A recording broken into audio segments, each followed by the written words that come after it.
Hey guys, so this is the last set of notes for Unit 8, and it's all about what's called the discriminant.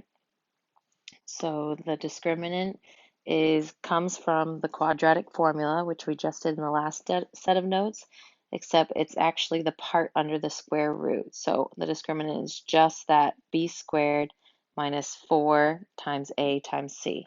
So you're still going to get given a quadratic equation where you have let's say A is green, B is yellow, and C is red. You still have A, B, and C in an equation. All you're going to find is that B squared minus 4AC. And then once you do find it, there are 3 specific rules as to answers for the discriminant. Okay, or solutions to the discriminant. So basically, if the discriminant is less than 0, then you have no solutions. If the discriminant is equal to 0, then you have one real solution.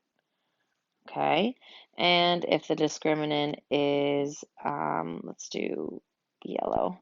If the discriminant is greater than 0, then you have 2 real solutions to the equation. Okay, so in the next couple examples, it wants you to find the discriminant and then give the number of real solutions for each of the quadratic equations. So again, using the same colors, I'm going to use A is green, B is yellow, and C is red. So A in this first equation is 1 because there's nothing out front. B, which is yellow, is going to be 4 in this equation. And C is -5 in this equation. So that is A, B, and C. A, B, and C. So remember this discriminant is B squared minus 4 times A times C. So we have B squared, B is 4, so 4 squared minus 4 times 1, which is A, times -5, which is C. So 4 squared is 16 minus, and then 4 times 1 times -5 is -20. The double negatives become a plus, and you get an answer of 36. And 36 is greater than 0. So we have the discriminant is 36, and if we look up above in our notes, if the discriminant is greater than 0, then you have 2 real solutions. So your answer here is 2 real solutions.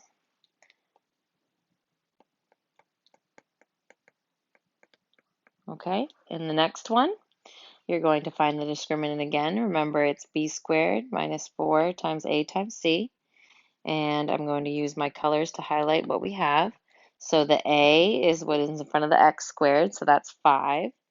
The b is what's in front of the x, which is just going to be 1. And the C is what's at the end, and that's going to be -2. So you've got A, B, and C written here, okay? So we plug it in. So B squared is 1, so it's 1 squared minus 4 times A is 5 times C is -2. So we have 1 squared is 1 minus 4 times 5 is 20. 20 times -2 is -40. And the double negative becomes a positive again, and we get 41. So this answer is also greater than 0. And if we look up ahead at our notes, if the discriminant is greater than 0, then our answer is 41 for the discriminant and 2 real solutions. All right, that is it for your homework today. It's pretty easy and straightforward. Try it out, and Alex, let me know how it goes. Good luck.